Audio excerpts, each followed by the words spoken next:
The order is the celiac trunk, and celiac disease. You know what's celiac disease? You act silly? No, gluten, right? That's why they call it celiac, because this is right behind the stomach. Okay, so that's your first main, and it gives three branches: hepatic, left gastric. It's kind of telling you this was going to the liver, this was going to the stomach, splenic, running towards the spleen. So that's the last branch you identify. Then the next one is superior mesentery, then the renal arteries, and then inferior mesentery. So to get this one out, you had to destroy the whole mesocolon to see it. So then we get down here. In the cat, you have the external iliac. When you cross, the inguinal region becomes the femoral artery. It has a little tiny portion. What? The inguinal region. Inguinal canal. Okay. Okay? Remember that when we talked about an abdominal? Sorry, I couldn't hear that. Oh. Stop making so much noise with that damn camera. Can't hear. My bad. Can you hear in that corner? Stop listening to that loud rock I and also roll. have really good hearing, so don't judge. So she's saying you have bad hearing. Imagine that. It must be the rest of the fire, the thing going off on your fire truck. I'd rather ask and look stupid than get it Oh, you don't look stupid. But, so you understand though where I'm talking about. That's all that counts. So when you cross your groin region, that's what inguinal area is, it becomes the femoral. Okay? It's like a road map, just changing names, the same thing. The cat has a little tiny portion, probably the size of the end of the probe. That would be the common iliac. Then it gives a branch off of that known as the internal iliacs. Okay? And the human, it won't go that way. Do you have a human up here? Cat, moving. We don't have a human up here, but the human model's there, which is pretty easy. When we come to the upper body, we have the aortic arch. Now the cat, you can see the same parts on the heart. You can see the sulcus, you can see the right and left ventricles, the right and left auricles. That all shows up on its heart. And you can see pulmonary trunk.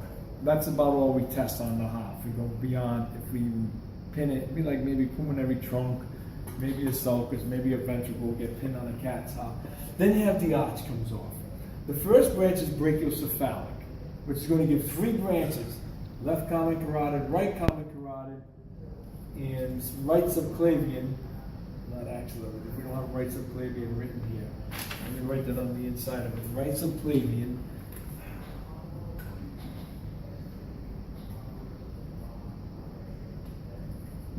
When it crosses and leaves the rib cage region, the subclavian becomes the axillary, which is your armpit. When you cross the lateral border of scapula, you become brachial.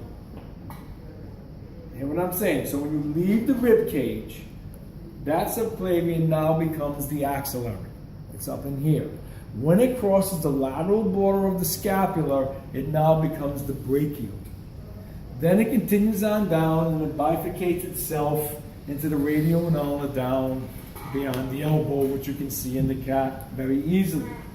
Okay, so that's primarily it for the arteries. Because the left subclavian is its own that comes off by itself off the arch. Now, if this was a human's aortic arch, you would have a brachiocephalic like this. You'd have a left subclavian, but this guy here, the left common carotid, would be coming directly off the arch on its own. So there's a model over here, which should be on the table, hanging up a vascular, and it kind of shows you that. Or this heart. This heart's a joke. Right beside the point. But this one here is showing you that. When you look at this aortic arch, you see three branches coming off of it. So you'd have brachiocephalic, you'd have left common carotid, left subclavian. The cat doesn't have that. It has just two. So there's your variation between the cat and the human. Okay, so make sure you have that down, that you understand that, because those make good test questions. There would be a variation between the cat and the human. So stuff that we do in lab doesn't point you back on your tests. You know that. Hopefully by now you know that, and there's only one exam left. Okay? So that's the vascular. As far as venous, it's very easy. You get the big superior vena cava coming up, which gives two little tiny branches called the left and right brachiocephalic vein, inferior vena cava under the heart, and on the only thing on the right posterior aspect, when you push the lung out of your way, you see the azygos vein, which will come up and meet the superior vena cava. That's it for venous on the top. In the bottom, you got the abdominal vena cava or inferior vena cava. Again, the left and right renal vein, which will be running right with the renal arteries. Then this would be right behind, right under the arteries, the iliac arteries. You're seeing the big blue one under it would be the vein. You'd have common iliac vein.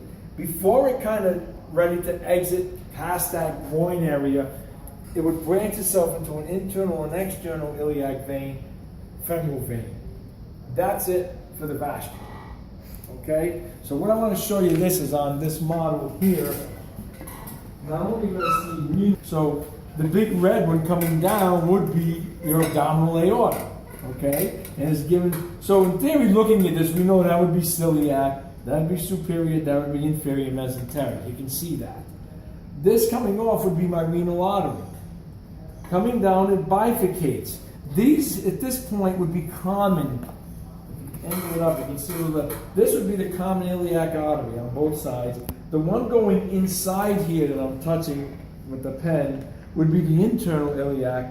This would be external iliac, and this is the inguinal ligament. And once I cross that, this little edge sticking out would become femoral artery.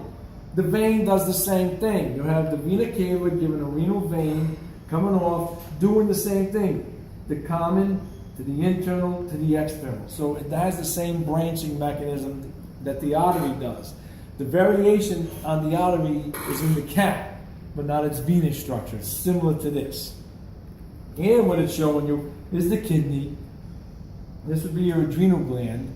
This right here would be the ureter coming down, and the bladder and everything else is missing, so don't worry about it on this model. Okay, so when you look in the cat you will see the ureter. You have a kidney, a ureter, a bladder, a urethra. That's about it for what you learn in the cat. Big white thing with the polka dots is your adrenal gland. Coming here we have the renal artery, the renal vein, the ureter. You break the kidney into three major regions. Cortex, which is all the polka dotted area. The part that looks like these little red muscle lines here, that would be the medullary or medulla area, and all the blue is the pelvic area. Then we break it further. So we leave this alone, but then this would be known as the renal pyramids. In between the pyramid, you have the columns. Then you have the calyxes, the major and the minor calyx. Calyx means cup-like structure, like a coffee cup. These would be the minor calyxes, way up in here. The major ones would be the bigger parts right here. So you have the minor and the major calyx, and with number 69 here, whatever it is, 64 be pointing to, would be a minor calyx, is what it's asking you on this sticky that's on this model. So most of the time, this model is what's used on your practical. But it doesn't have to look at a real one to get a feel for what a real kidney looks like, just to, get a hand. We don't do the bull testes, so you're out of luck if you were looking forward to handling bull testes. Sorry. We're not doing it. Damn it. When they say hung like a bull, they know what they're talking about. So let's go to the female. We don't do it in the cats. Thank God, right? Imagine that, like, woo. So we look at the structure here. This would be my bladder. Here's my uterus. So let's take it apart and look inside. So right here, then, let's see what you're going to learn on the female. Forget the round and broad ligament. I'm not going to ask you that stuff. The uterine horn, well, we don't have it on this, so you're not going to see a uterine horn. But I'm going to see I can see ovaries, which is right here, is the ovary. The thing that looks like an A.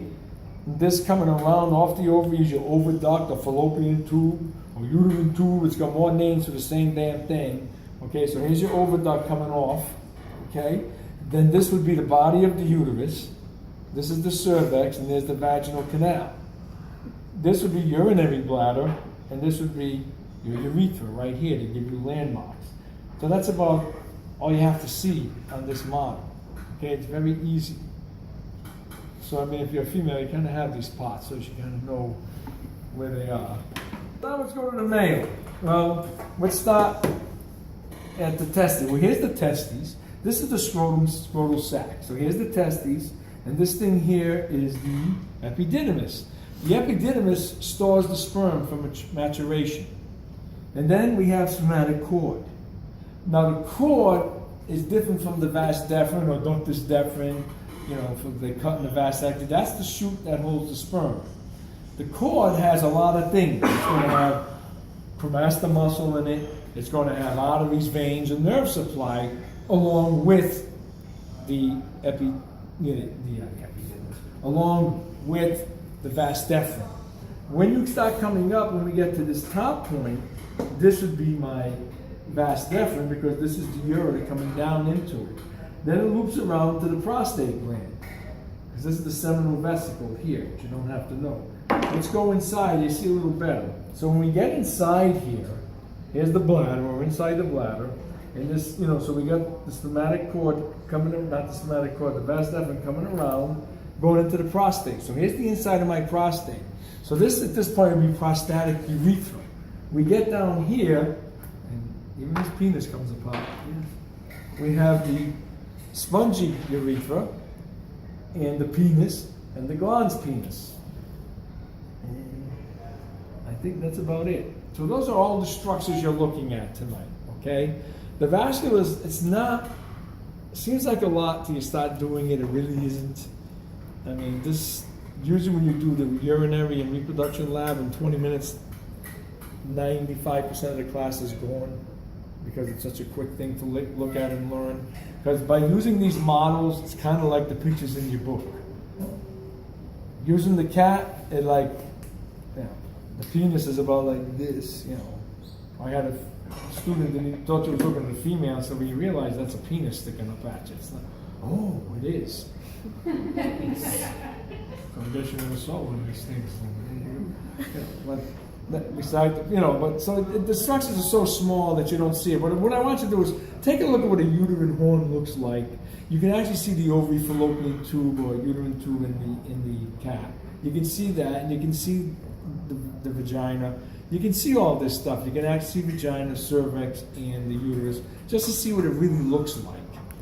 Especially in the pregnant cat, because it's all swollen and engorged. And one of the cats, I don't know, where's Sam? Did she leave?